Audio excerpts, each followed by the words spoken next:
saying, and I think it's true, but the Sabbath should be the most educational day of the week. And I think we've proven that to be true today. Praise the Lord. You know, there's different kinds of rest. This is not something you do all the time, and so this is a kind of rest. Something that is good to make note of is, she said it in her prayer, God is the one that actually provides the healing. He's the one that works through. But we want to be co-laborers with God. You know, we want to work with God. We are the hands and feet of God. Okay? And we can allow Jesus to work through us, to be His hands and feet as we minister to those around us. Right? So that's what we want to do. That's our ultimate desire, to allow Jesus to be seen in us and through us. You know, let this mind be in you that was also in Christ Jesus. So we want to have the mind of Christ. But we are co-laborers. He designed us in a certain way, and that, like we've seen in both of the talks and all throughout, and your own, learning journey, that we are fearfully and wonderfully made. And the body has a tremendous propensity, tremendous desire to heal itself. And God has set up the body in a certain way that can do that. But when we work not in conjunction with those principles, with those, mechanisms that are in place to heal itself, then we don't really have, good results. But if we can work in conjunction with how God has healed us, like when we're doing hydrotherapy, for example, well, the body wants to increase circulation to that area. Well, we can work and enhance that mechanism. So we're utilizing the same mechanism that God is there, but we're increasing its impact. And maybe the body is compromised in some way and can't actually do what it wants to do. Like sometimes you can't actually mount a fever response because of lack of energy or a variety of other reasons. So everything that we're doing is aiding mechanisms that the body already can do or is struggling to do, or stimulating those mechanisms. So this is not an exhaustive things that you can do. This is just very simple, but very powerful. Amen. Yeah. The other thing I want to draw your attention to too is the natural remedies they're not our first line of attack. Yes.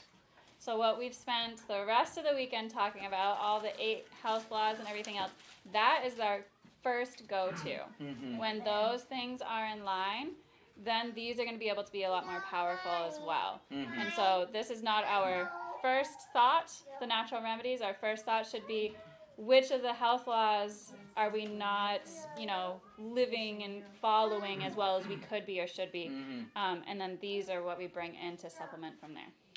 Yeah. So. Excellent. So these are probably, we call it like kitchen cabinet remedies. If these aren't in your kitchen, maybe they can be now. Maybe you can change that. But a lot of these, who doesn't have an onion in their house? Everybody should have some onions, huh?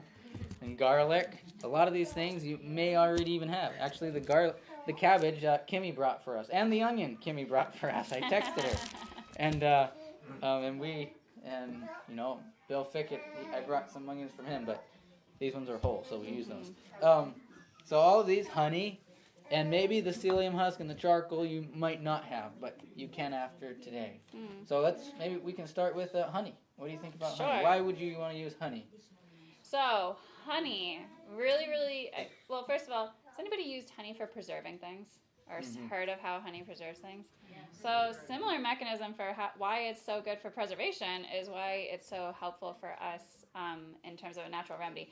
So, honey is a very powerful antimicrobial, so it's really good for wounds. That's probably what I use it for most commonly. So, I grew up in a household that didn't do any natural medicine stuff.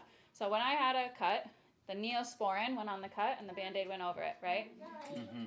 Now I use honey instead of Neosporin, and it can be very powerful in terms of healing wounds. So externally, really good on wounds, burns, those kinds of things.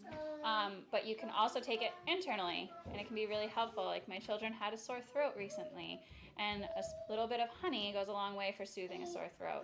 And so it kind of coats the trachea and coat it. Yeah, the esophagus. Yeah. Yeah. So those are 2 of the most common ways that I use honey that we've had a lot of success with. Another thing with the abrasion, so if you put an antibiotic or an alcohol to clean the bacteria, that does a great job to get rid of all the bacteria, but it's also damaging to the sensitive tissue, especially the new growth that's there, and it'll kill that. But here you have a antibacterial component to the honey, but it's not damaging the tissue. If anything, it's moisturizing the tissue. And remember we learned about, cells, do they move well in dry environment? No. That's why if you get an abrasion, it's sometimes a little wet. There's that coating, so the cells can move around and do their work. Well, this actually keeps that moist environment and enables that circulation to take place. And you want to make sure it's raw honey. So that, if you can get raw local honey, that's the best. If you have issues with seasonal allergies, taking a little bit of raw local honey through allergy season can help. It's almost like inoculating you to the common allergens in your area, and so that can be really beneficial too. Yeah. What's raw honey? Not pasteurized. Not pasteurized. Okay. So a lot of it that you'd buy in a store, commercial store, would be commercialized. Like cooked. Some of it, Yeah. I do have success getting. Hannaford does carry a few different raw honeys. They should say on them They should. Okay. raw, like this says raw unfiltered. So they will be labeled as raw if they are raw. I would also say, if you don't have raw and unfiltered honey, you can still use the honey. But it's just not as it wouldn't be as ideal. Yeah. In this area, there's a lot of beekeepers. Mhm. Yep. You find it for sale on the side of the Usually road. there's a Yeah. sign, Where we get it, Yeah. local honey. Yeah. So how would you apply this? You get your cut, you just put it right on? Yeah. Absolutely. I just put a little bit on. You can use a Q-tip or something like that, and just put a little bit on to send it, depending on the size of the wound. You might need more or less, and then cover it with something because it is sticky and gooey. Now how about for a sore throat? What would you do for that? A small teaspoon. Yeah, just give it to them. Yeah, just let them lick it it's like a lollipop for my kids. I just make sure it's not dripping, and then I give them the spoon, and they can just eat it off the spoon. Yeah.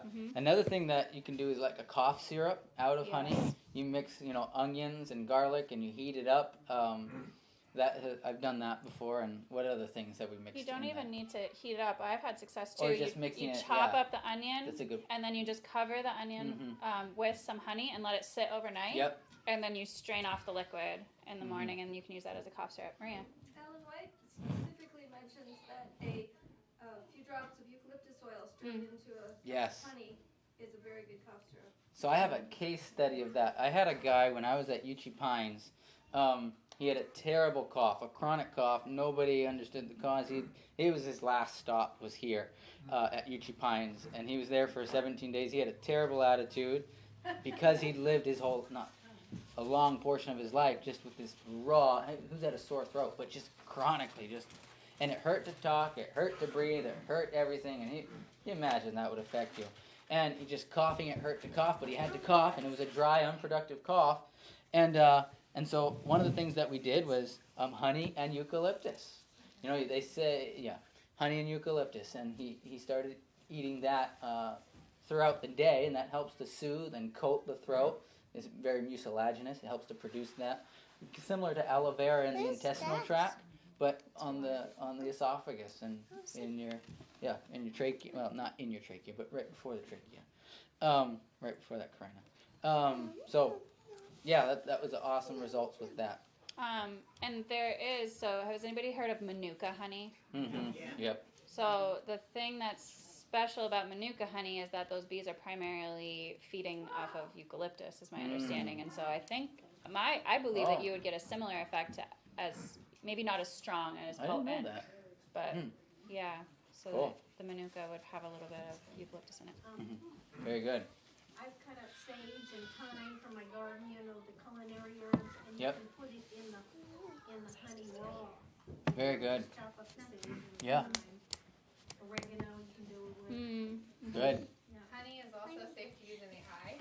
Yes. Yep. Thank you. I had, a number of years ago, I developed pink eye, and I took a mixture of water and honey, and I used it as eye drops, and it cleared up very quickly. Another thing that can be done with that, if you're as adventurous, and you should be careful and be aware, but mixing garlic, lemon, and honey, Yeah. a little stronger. Yep. Okay, well, I think that's good for honey. We could spend a lot more time on. So for allergies, Yep. would that be fine? And my water bottle. yeah, definitely want to get local honey because that's what's feeding off the plants that are the antigen for your allergies. So definitely local honey, that would benefit. Some people it really helps to, I think Sydney, definitely helps. And there's other things. Something with allergies, as your immune system improves as a whole, your sensitivity to those allergens goes down. Okay, doesn't mean you'll completely get rid of your allergies, but as your immune system improves as a whole, you become less reactive to those antigens or those allergens in this case. Mm-hmm. So cool. Amen. Oh, I guess let's since we got cabbage, we have enough cabbage here for everybody to go home with a poultice. No, but cabbage is really good. Has a substance called allantonin. But anyway, that's really anti-inflammatory. And I've had a lot of case studies, experiences with cabbage. It's very good for reducing inflammation. Who's ever used the cabbage poultice before? Oh, wow. Cool. Nobody. So cabbage is very good for decreasing inflammation. I've had people with osteoarthritis, arthritis, just that's very painful joints. They can't sleep at night, even gout. My grandfather had very severe gout in his thumb, one of his thumbs, I don't remember which, and the only way he could get a good night's sleep was with a cabbage poultice. And he wasn't of the mindset to address the cause, the purines, reducing his alcohol intake and his, whiskey, but at least made it so he could sleep. And I also will get into another aspect, another thing. But a cabbage poultice. So all you do for a cabbage poultice is very simple. Flatten it out like so. And take a rolling pin, or if you don't have a rolling pin, use something. A mason jar. And let me make sure this is on. That could be bad. Oops, it wasn't on.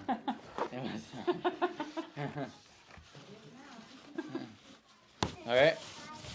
Take your rolling pin or your mason jar, and you want to break the veins of the cabbage. There's little veins in there, and really bruise it. There's a Bible verse about that. He was bruised, right? And as he was bruised, life came out of it. Well, as you're bruising this, we're getting the life-living properties, the beneficial properties out of this cabbage. So bruise it because of our iniquities, because of our problems, because of our mistakes. And I will say, the process for this, we don't have other herbs like comfrey, or we were talking about plantain and things like that earlier. But your process of using other fresh leaves like that, in terms of poultices, is going to be the same. You're going to want to bruise it and break it up. So my jar is getting actually wet because of the juices that are coming from the cabbage. And what I would do if this was on my knee, for osteoarthritis, not over my pants, of course, I would just put that over my knee. And then you could even do a couple of them if you wanted. And then you saran wrap, or I'd probably do saran wrap first around my knee. You guys get the idea. I would put that around my knee, like so, and I'd put some cling wrap or saran wrap to go around, and then maybe an ace bandage to keep it on better. Okay? Nothing special about the ace wrap or the bandage, just whatever keeps this on while you sleep through the night. So I would just try this.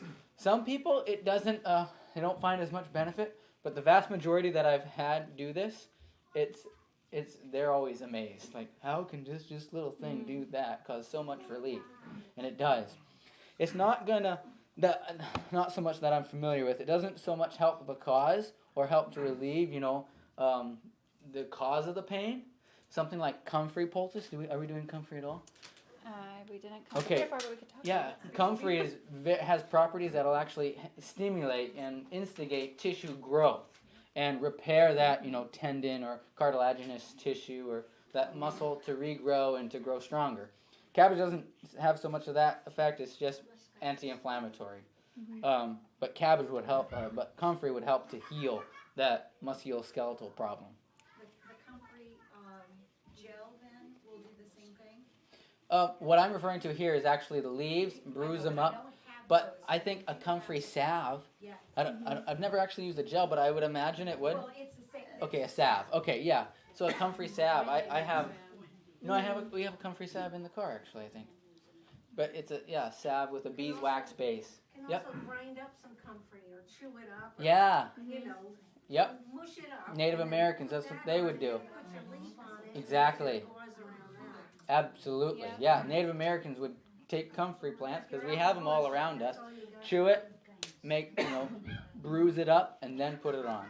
Or you can do it in a mortar and pestle. What do they call it? Mortar and pestle. Mortar and pestle. Or simply with a rolling pin. Thicket. Sorry, that's what I call Seth. Elder Bill Fickett. Back to the cabbage. Yes. On 2 occasions, I've seen ulcers completely cured with fresh squeezed cabbage juice. Yes. So that's internal. Yep. Yeah. Absolutely. Yeah, very good for ulcers. Cabbage is all fiber, but cabbage especially is good prebiotic. Meaning the bacteria in your intestine love this fiber especially. And it even introduces some good bacteria if it's fresh. Sauerkraut is good. Say it again? Sauerkraut is good. So there's mixed feelings on that. But it's the cabbage that ultimately is the good thing. So eat cabbage. Yeah. Mm-hmm. Another common use for cabbage that nobody here may necessarily need, but maybe you'll know somebody who does, is treatment for mastitis. Or if you have somebody who is in the very unfortunate and horrible situation of having delivered a baby but does not any longer have that baby, the cabbage will help dry up the milk supply. So for a woman that has to go through potentially losing a baby and then go through the problem of engorgement, that could be a huge relief to be able to offer somebody. Sage tea. Sage tea. Lots of sage tea. That's very good. Yep. So Another thing. if you were recommending it for somebody with mastitis, though, you'd want to be careful. They wouldn't want to use it too much because they don't want to dry up their supply. But a little bit to offset the excessiveness can be helpful. And it helps you to remember the shape of it. Where does it look like it fits over? There? Yeah? I wasn't actually going there first. I was not. Honest to God. I was thinking the knee. This is what I was thinking. Yeah. I didn't even... It was the knee that I was thinking of. But, praise the Lord. So that's where it goes. It fits nicely over there. And anywhere else you have inflammation. Okay. We'll edit that part out. All right, moving on. Moving on. Well, since we have this out already, why don't we talk about charcoal? Who Sure. has used charcoal? A lot of people. Charcoal has a lot of uses. So we can use it externally, we can use it internally. So who has used it as a charcoal poultice? Okay, not quite as many. Most people have used it internally then? Yeah, okay. So charcoal is really, really good for wounds. So the way that charcoal works is it works by a process called adsorption. So everyone's probably heard of absorption, absorption, right? It's kind of like the idea of a sponge where the sponge pulls the fluid into itself. Adsorption is an electrical process where the molecules actually bind to the surface of the charcoal particle. And the reason why charcoal is so powerful is because once it's activated, I have water right here. Oh, you do? Never mind. Yep. It's because we rolled it around for the cabbage. So the reason that the charcoal is such a powerful adsorber is because when it's activated, which is a process it goes through being introduced to oxygen, it creates a lot of pores in the surface of the charcoal particle. And all of those pores generate a lot of surface area. And so because of all the surface area, it has a lot of real estate to bind a whole lot of toxins to. And so it can bind all those toxins and then be eliminated through the body and pull them right out. How do you activate charcoal? It's heat in the presence. You create it in a of vacuum. oxygen- It's absence mostly of oxygen. it's mostly made chemically now to increase that porosity. But you can also do it by cooking it in a vacuum or an environment where it has reduced oxygen. So you could get a tin can, put lots of coconut shells or just anything that has carbon, which is a lot of things, and then you burn it, put it in your fire. The heat is going to push out the oxygen, and so that's your low oxygen environment. So that's how to do it traditionally. But it's mainly done by chemically making it. And oftentimes it's coconut shells because they're just so abundant and they're really high carbon and they're clean. Hardwood would work too. Yep. But ultimately, you can even use the charcoal that comes from your fire too. It's just not going to be activated. It's not going to be as porous. Not that it's not beneficial. It's just, doesn't have as much surface area. And it's probably not as negatively charged either, actually. So for making a poultice, some of the reasons why we would want to make a poultice is we have a wound that maybe we need to make sure we draw any infection out and that type of thing. Make sure it's going to heal well. The one consideration, how big are you doing? That's not right. One consideration to make with charcoal is that it can tattoo the skin. So if you put it on an open wound, it's not necessarily permanent, but it's going to be there a very long time. Tattooing. And so that's one consideration. When you make the poultice, so you'll notice we're doing plastic and then a piece of paper towel. And then we're going to put another paper towel on top.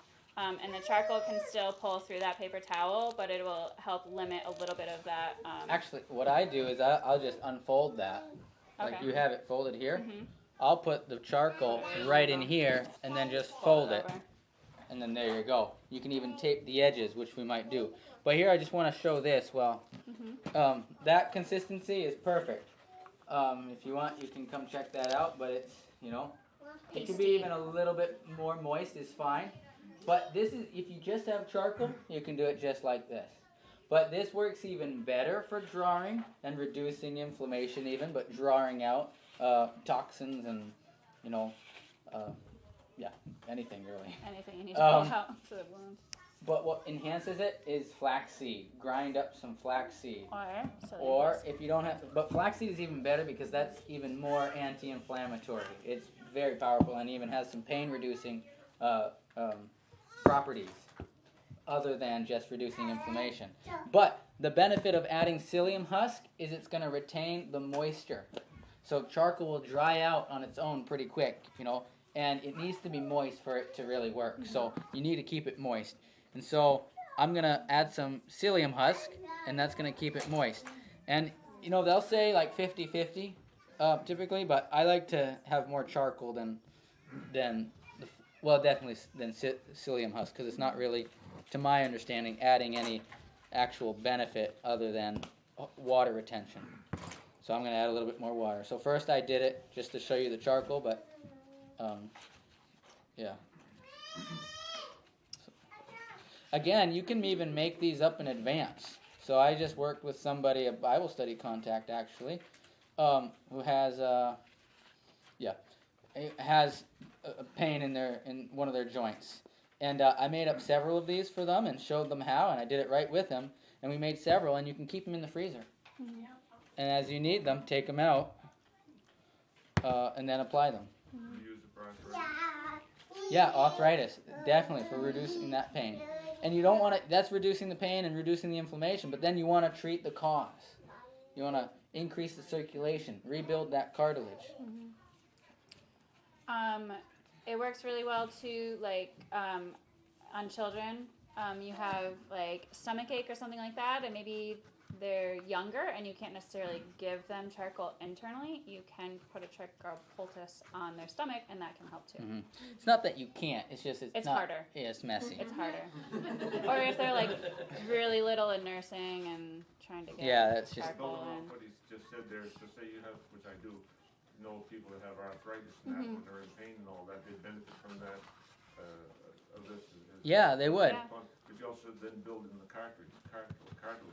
Yeah, how would you go about building the cartilage? So what I would say is the prostaglandins are actually the main building block protein for the cartilage. Yeah. But it would not just be doing. I would probably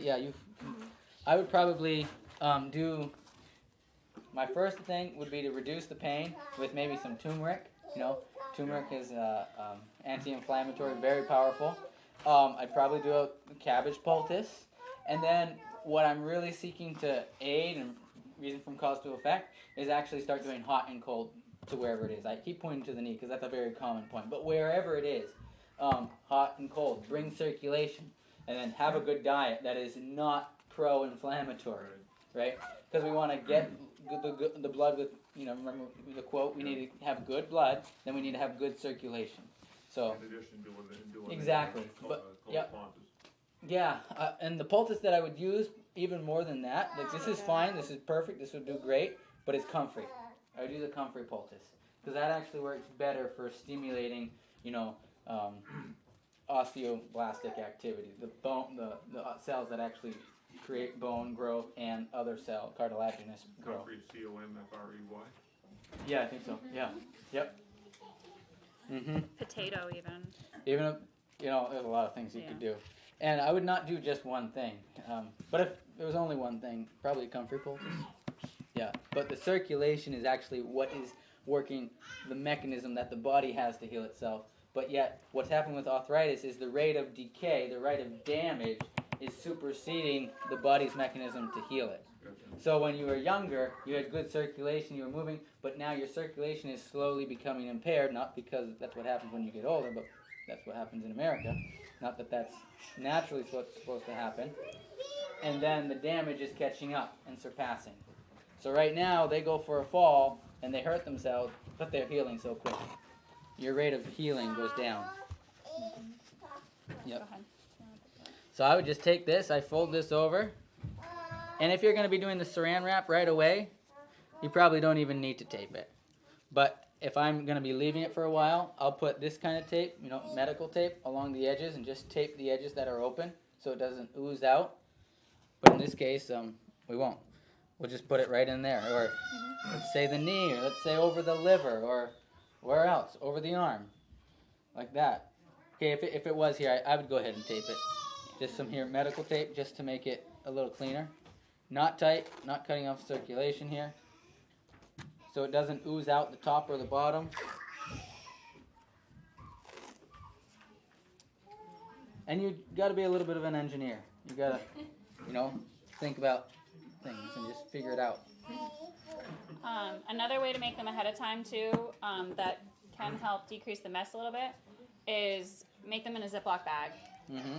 So put your charcoal in, put your water in, seal up the Ziploc bag, and then you can just use your hands to mush it around and mix it, and then you can roll it out, and then you can put that Ziploc bag right in the freezer, and then if you need a piece, especially if you use a big freezer size one, you can just go in and cut a piece out, and then apply it right to whatever you need. So that's another way of making them ahead as well.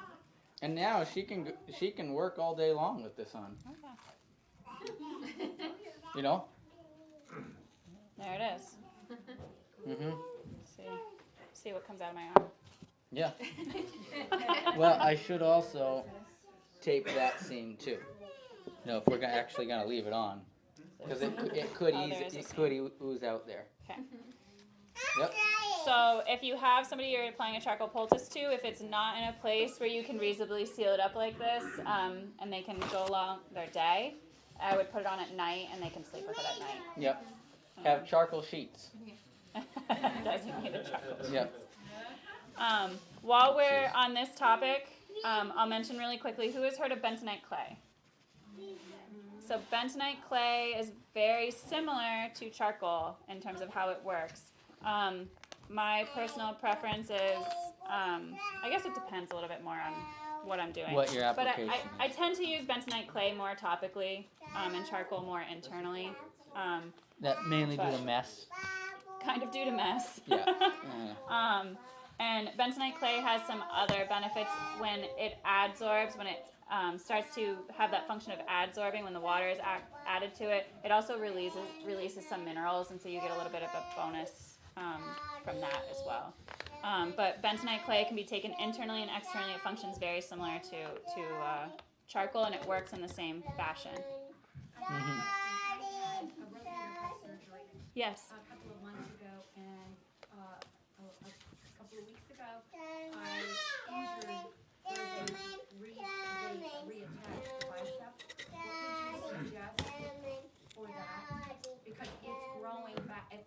be reattaching? Are you trying to do, as the complaint, are you trying to go for pain and inflammation or healing? Healing. I would go comfrey. Comfort. And then hot and cold. Yeah. And in that's a hard place to dip under the water. So you do a Shower. fomentation or the shower. Yeah, especially Yeah. if it has a handle. But the hot and cold contrast shower is going to stimulate a lot of circulation to help that heal faster. Yep. Yeah. So internal use of charcoal. Most people here have used it. Internally, you take a little bit of charcoal, mix it in with some water, and then you can just drink that. It's pretty straightforward the way that it works. So you would use that for detox. You would use that for upset stomach, some kind of poisoning, food poisoning or otherwise. Works really well to clear that up. If you were doing the hot and cold in the shower, is there a length of time? Yes, very good question. So for increasing circulation, especially in rate of depth too, is something to consider. But 3 minutes hot and 30 seconds cold is typically what's said. I would even say sometimes even a little longer on the cold. So it's a science, but it's also an art. And so the hotter you can get it too, and then the colder you can get it. And then that contrast is where we're actually bringing new blood to that area. So when you go the cold, you're pushing that away, and when you do the hot, you're bringing the blood flow to that area. And every time you do that, it's new blood. I say at least 7 contrasts. So hot, cold. Well, if it's 3 to 1, 3 to 30, 3.5 minutes times 7. So you wouldn't be all day. So 25 minutes or so. So at least, yeah. Okay. So, yep. So it's really convenient, like if you sprain your ankle or something, that's an easy thing to put under. Or if you need to put your hands, that's super easy.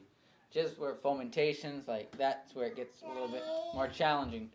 And that's what all these natural remedies take time, and oftentimes they take a medical missionary to help. Yeah. And during that time where you're helping somebody, you're establishing relationship, connection, and you can talk about, I've done fomentations on somebody, and we did a whole 2,300-day prophecy, and we, so there's time there.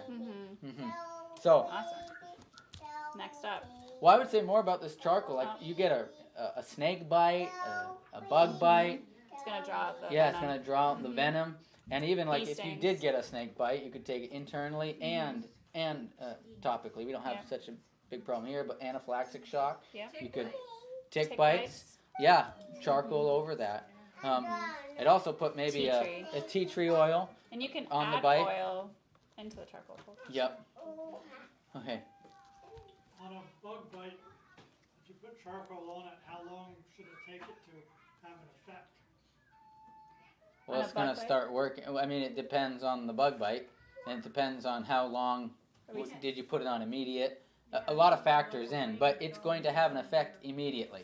I can say that. It's going to start to have an effect immediately. Now, I had a mosquito bite, and I got it during vacation in Canada, and came back, and it kind of was getting a little redder than usual. Yep. So we put some garlic on it, and that didn't do anything. We put charcoal on it, and that didn't do anything.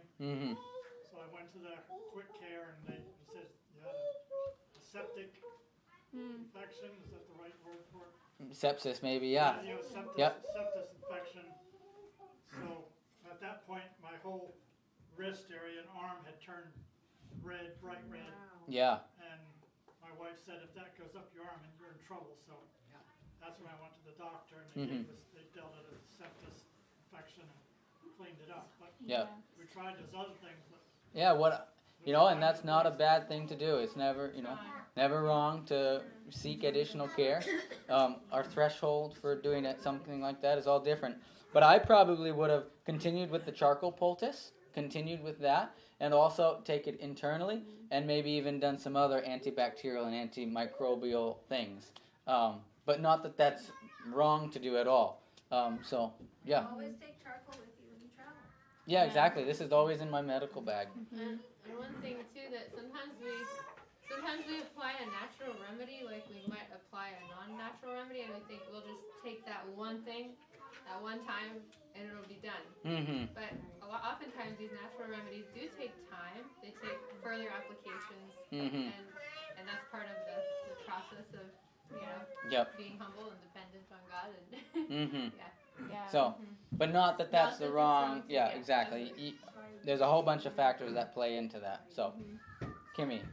When you have an overload of, like, say, antibiotics, things like that, and your liver's needing some help from all that, would charcoal be an answer to that? I'd probably be taking charcoal. Yeah, to try to absorb some of that. Right? Antibiotics are kind of a big deal. Like they're very beneficial when you have a sepsis infection or a severe infection. But this is common knowledge, and everybody can agree to this. But nobody actually does anything about it. We have a huge epidemic around the world of overuse of antibiotics.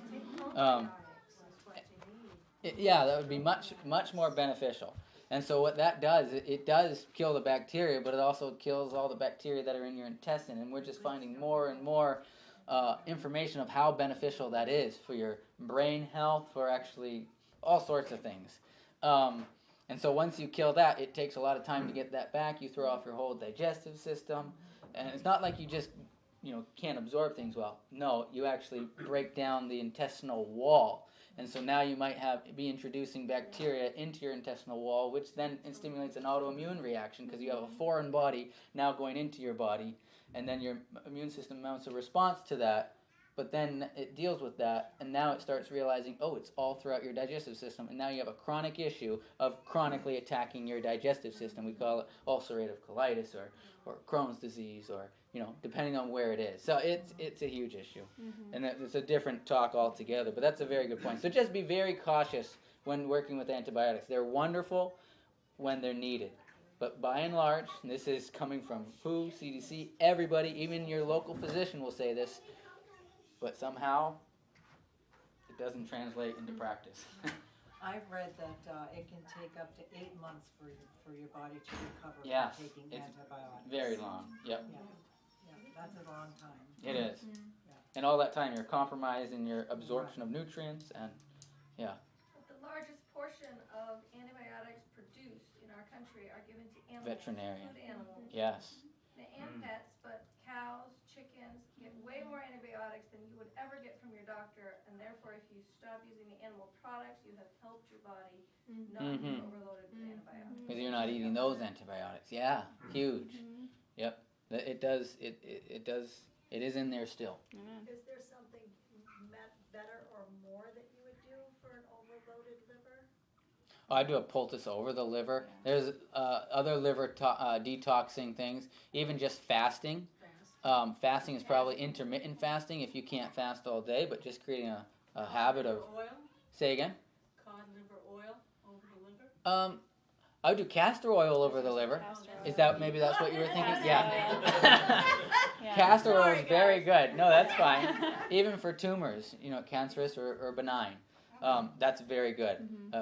It's alternating between castor oil. We got you. Liver, cod liver, right?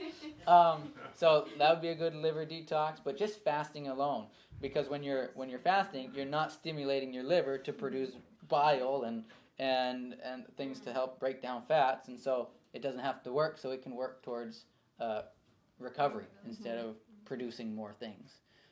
So just fasting is probably the biggest thing you can do for your liver, and but charcoal poultice would be another good thing internally and poultice. Sure. Okay. Absolutely. Good. Did I just do the last one? We kind of did charcoal together. So you can do Okay. onion. The onion. I don't want to cut it anyway. I'll start crying. Okay. So onions are so amazing. Are you going to do a first or not? I didn't know what I was doing. Yeah, I just started cutting it. I actually didn't have a plan. So one thing that I really like with onions is what I've used the most for is aside from culinary aspect is for ear infections. Growing up, I had ear infections, not regularly, but every once in a while. And this was our go-to thing ever since I was a child, like very, very young. Like, Mom, I need an onion poultice. My ear hurts. And so we literally just cut it in half. That was somewhat of a plan. Cut it in half. See, that was my reaction. Just cut the onion in half. And then you heat up the onion, whether in an oven or even a toaster oven, or even on a frying pan, and put a cover over that frying pan. Just to heat it up and get it so it's soft. You're not cooking it. You're just getting it so it's soft. And then that warmth aspect will also be soothing for the ear. And then you get like earmuffs, or what do you call it, headband? Headband. Yeah. Or you can do a scarf if you don't have that, and just tie it up onto the ear, right over the ear. And that's super soothing. Like, you don't know until you do it. I'm serious. Like your child who was just screaming and crying, all of a sudden falls asleep. Yeah. Yeah. My roommate she was really sick last week, and she tends to get Bell's palsy. Yep. And it starts from her ear, and so her ear was really hurting, and I did an onion poultice on her ear, and within half an hour she was found so much Wow, relief. that's awesome. And Study. it stopped the hurting, and Wow. that stopped the Bell's palsy. Yeah, so anti-inflammatory here. It's actually antihistamine too. So histamine is one of the things that stimulates the inflammatory cascade. There's multiple things. And so you take an antihistamine drug oftentimes, that's what it is, some anti-inflammatory thing. Well, you can get that right in the onion. Histamine, what it causes is increases the gap junctions in between the red blood cells, and that's what allows the hyperfiltrate of the blood to fill up that area, to whether it's to splint your leg because you just sprained your ankle or something, that stabilizes it.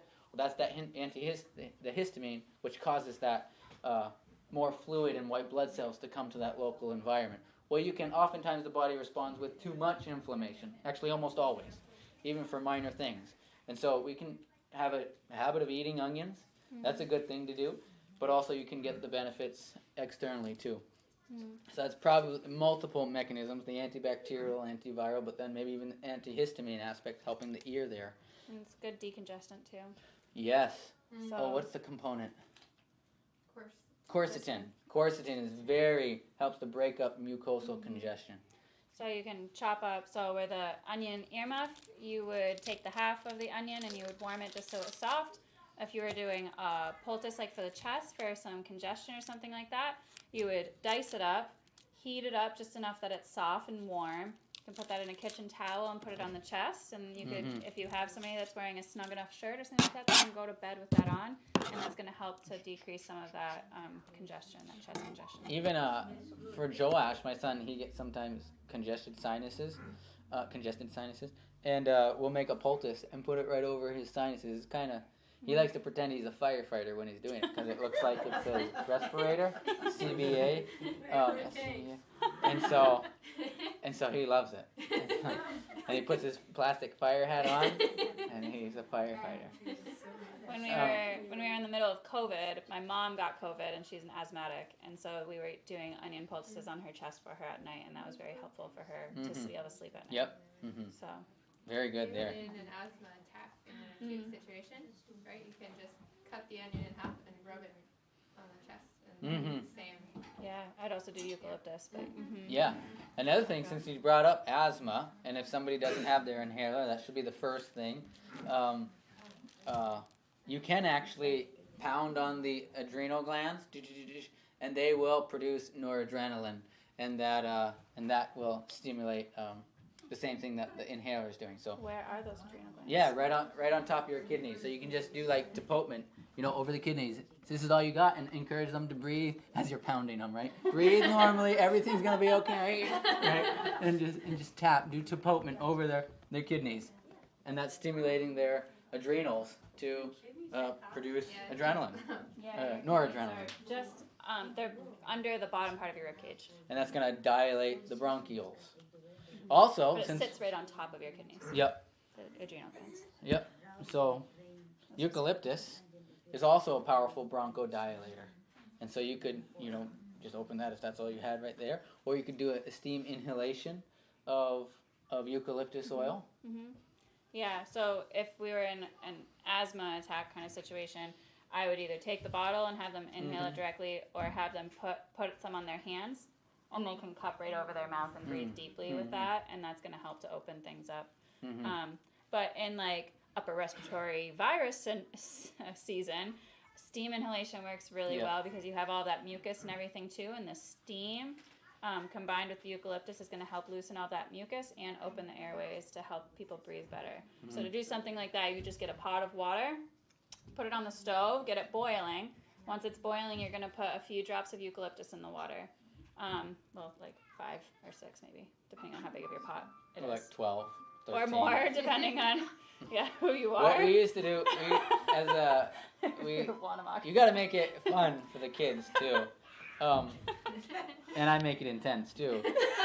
But we get a big sheet, a big blanket, and we have a big pot of hot water, and we make a tent, and we all crawl in, and we take deep breaths together. So it's like a sauna. So we purchased a sauna, like a wood-fired one for outside, and after we got that and we started building it, we had I think it was the box from the sauna stove we had, and we brought that into the house. Our kids were all sick, and we put it on its side, put a blanket over the end, we took a pot of water in there, and we had that was our sauna. Yeah, eucalyptus tent. Sit in there as a family. Very good. But you can also, with the steam inhalations, you can add oregano oil to it too. So oregano is a powerful antiviral. That you don't want to go with 12 drops though, like 1 or 2, a couple drops. Maybe Josiah would say 4 then. If I say 2, he'll probably say 4. Well, I wouldn't recommend this. So essential oils you got to be careful with, because they're actually, they're very, very potent. They're very potent, and you can actually get, if you use it a lot, you don't need to be scared, but they can build up in your liver, and you can get liver toxicity from using essential oils a lot, like directly on your skin. They actually say you should dilute them. But I'll say I had an infection on my feet, on my foot, when I was in the Dominican Republic. I was there for a year and a half, and I was like, I know, like, we know things, but sometimes we do other things. But so I just put oregano, like I know oregano is very antiviral and antibacterial, so I just put it all over my foot, and it burned. Oh yeah. But it was good. It worked. It worked. I don't recommend that. Use a carrier oil with oregano. Yeah. Please. Yep. Or dilute it in water. Yep. Yeah. Oregano. Since we're on do you want to talk about more of these, or? I don't know what other ones you got. Frankincense, oregano. Did you have tea tree? Clove. There? Oh, we can talk about. We have tea tree right here. Yep. Okay. So somebody was talking about tick bites earlier. Yep. Tea tree is a very powerful antimicrobial, and so it actually, when we have tick bites, if we get the tick out, and I actually put tea tree on it before I put anything else on it, and I put a drop or 2 of tea tree right on that to help cleanse that out. That's probably what I use tea tree for the most, is on tick bites, but you could use it on any wounds too. We put it on even cuts, like if somebody gets a little cut. Yeah, okay, you said that. Yep. All right, neat. Let's. What do you have there in that jar? Oh, well, I'm glad you asked. Epsom salts. All right, Epsom salts. Who has used Epsom salts? Oh, yeah. Yes, everyone likes Epsom salts. So Epsom salts, they work really well for drawing as well. And so we like to add them to baths, maybe our contrast, for an ankle sprain or a hurt hand or something like that. We can add Epsom salts to the warm water, and it can help with drying out some of the inflammation and things like that from that part of the body. I've used them in conjunction with fever baths, but towards the end of the treatment, so they're not sitting in the Epsom salts for too long. Yeah. Another thing is the electrolytes. They're a high electrolyte environment, and so water wants to go where salt is, right? And so if you have edema, increased extracellular fluid, you want to get that out, whether it's due to congestive heart failure or the failure of the blood vessels, the veins, or whatever other reason. You can actually excrete that out by either doing an Epsom salt pack. I've done that before. I've even, when I was at UC Pines, I would measure I really like getting data. I would measure the edema, and then I'd do a salt pack, and then let them be there for an hour, and then I'd measure it again, and it was centimeters different. It was significantly different, the diameter of the leg or the extremity that had the edema. But it's pulling the water out. And since there's a higher electrolyte environment, it pulls it out. You can do that with just putting it in water, too. And be generous with it because you want to create a higher concentration than what is already in the body to be able to pull that fluid out. Can't really overdo it. Yeah, you can't overdo it. Can you wet it down and then put it on the skin? Yeah, what I did in that case, it was damp, and I packed it around the skin, and then I put a towel around it so it would stay moist. But we had a lot of material, so I was just using it. You were out of control. Yeah. But you can just put it in a hot foot bath or something of that nature. I wanted to see if you could see results like that quickly. We have some cayenne here. Yeah, I have some cayenne here. Oh, good. Cayenne. So we get a lot of questions about whether cayenne is really good for you or not, but it's a really powerful blood stimulant. And we talked a few different times about the importance of improving your circulation or stimulating circulation. Cayenne is very, very powerful at that, and so it can be added to a lot of different things and increase the action of what it's being added to. If you add it to different like herbal teas and things like that, you'll get an improved action of whatever herb you're putting in your tea. I have used it with great success, actually for a sore throat. Sounds weird, right? You wouldn't think to add cayenne to a sore throat, but actually some of you guys were at the health training up at Laurelweld. I had a horrible sore throat and I could not stop coughing for weeks leading up to that.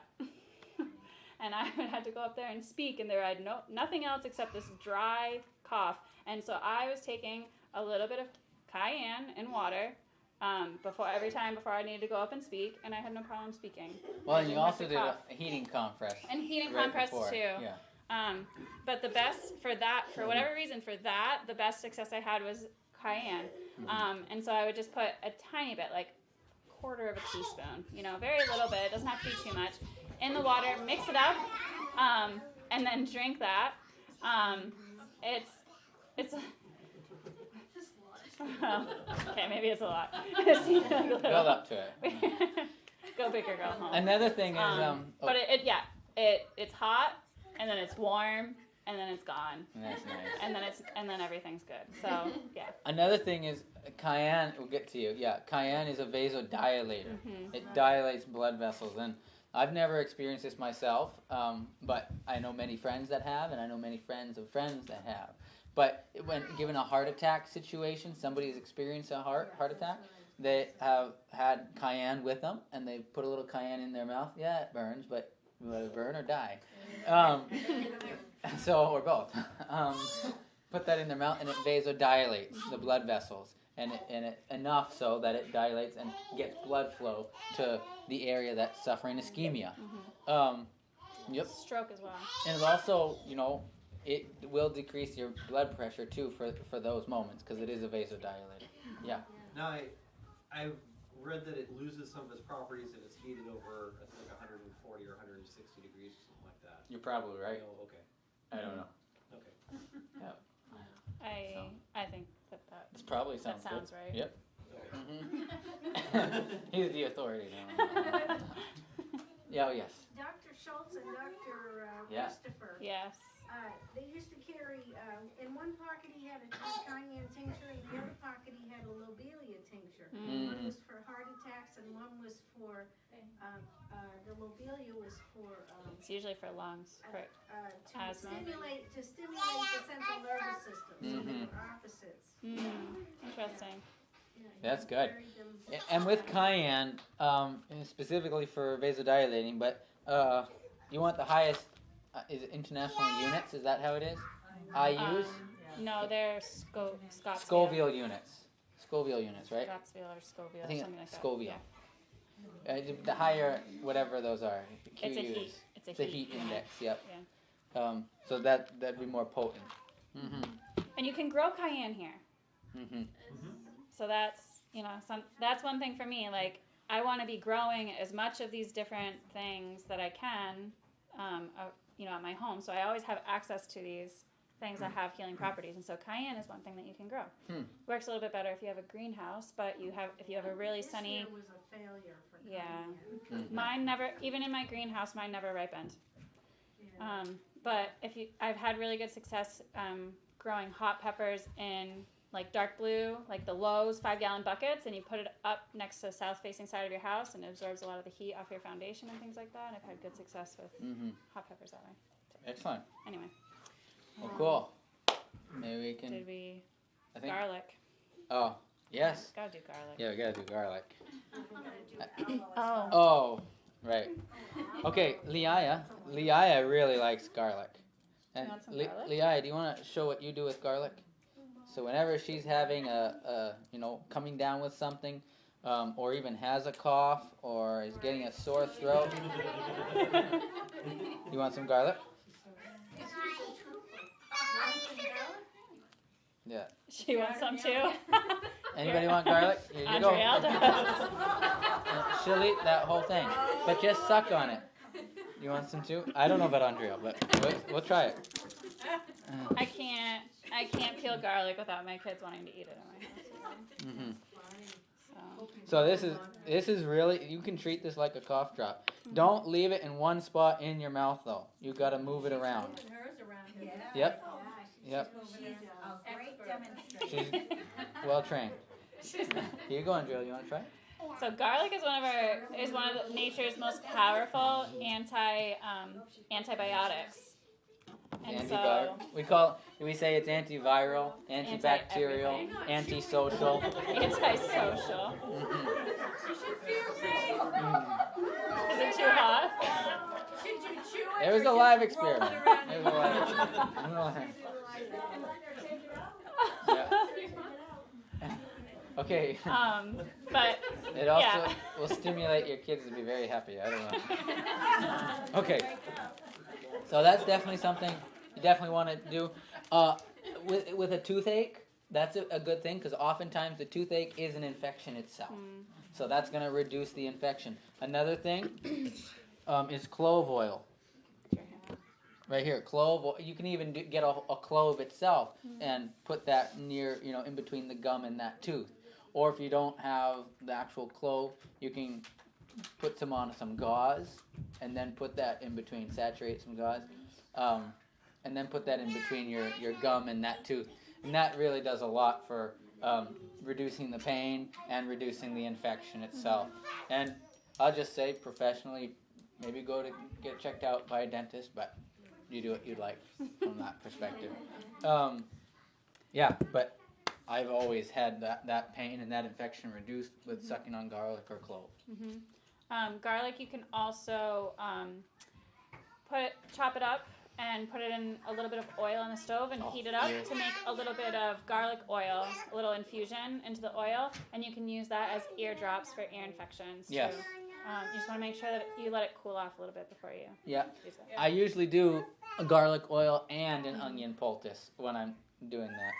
So typically for an ear infection, otitis media, that's very good for that. And tea.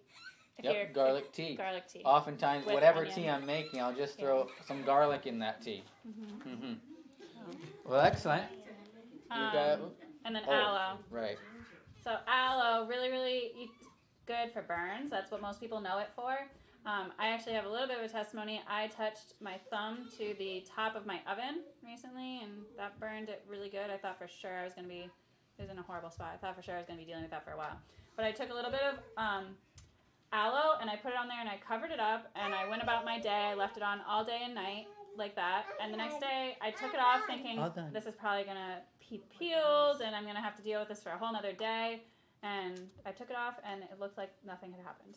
So And if you don't do anything to your burns and you Then live you in end a up house with that you scars. heat with wood, you just have burns all the time. But you can also take aloe internally too, and it's an excellent lubricant for the digestive tract. And so if you have issues with like IBS and that kind of thing, it can do a lot in terms of healing the mucous membranes of the digestive tract. So you would just maybe take, well, you like to blend up the whole thing. I've always told people take like an inch-by-inch piece of gel. You can mix that or blend that into water, or you could just eat the gel whole. And that So I'll just say the skin is a laxative. So if you take the skin, it does have a laxative effect, but just the gel does not. So you can use that to your advantage if you are a little constipated, or either way. You just peel back the spines, peel off the spines if they're big ones, and then blend it up in your Vitamix or whatever blender you have. Another thing that's really good about, we started talking about earlier with Kimmy and some others, was you can do this for IBS, inflammatory bowel disease, or any kind of Crohn's, cystic colitis, or any of those, because it's going to help put a coat of mucosal membrane, or it's not actually mucosal, but it's something similar.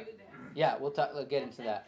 And that's just going to coat, because what's happening is, let's say you've got an ulcer in your stomach, whatever H. pylori or Helicobacter pylori, or what is it? Anyway, H. pylori, that bacteria is eating away at the mucosal membrane, and then eventually, and then the acid content in the stomach is going to burn the endothelial cells, because you put acid on your skin, it burns your skin. Well, just the same on those endothelial cells, it burns those. And so it really burns. And so oftentimes what people will do is take an antacid, right? And okay, well that makes sense somewhat, because if the acid is what's burning the stomach, okay, well we don't want to do that, because, so let's reduce the acid content. But now what happens is it's easier for the bacteria, H. pylori, to live in there, and even other bacteria and other things get through your intestinal tract, because it's supposed to be that really high or low acid content, if you look at it from the basic scale, it's like a pH of what, 2 point something?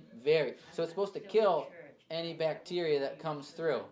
And so, but if we raise that pH, now we're not being able to digest food as well, break that down, and we're not killing the things that we ought to.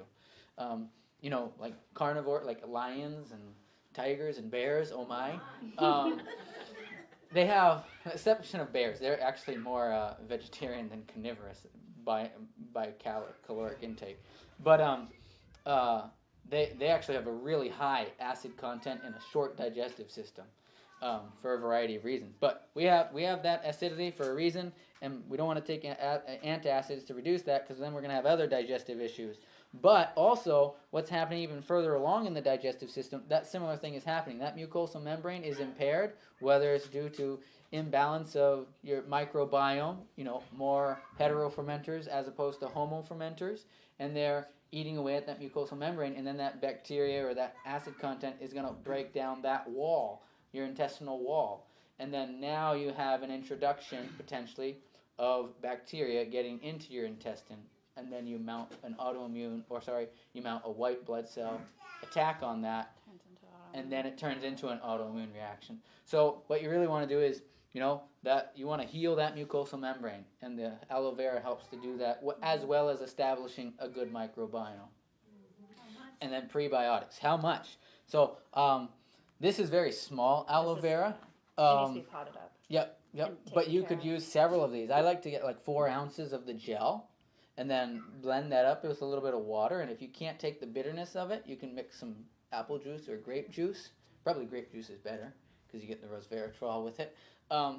And just like a little shot glass, take it right down.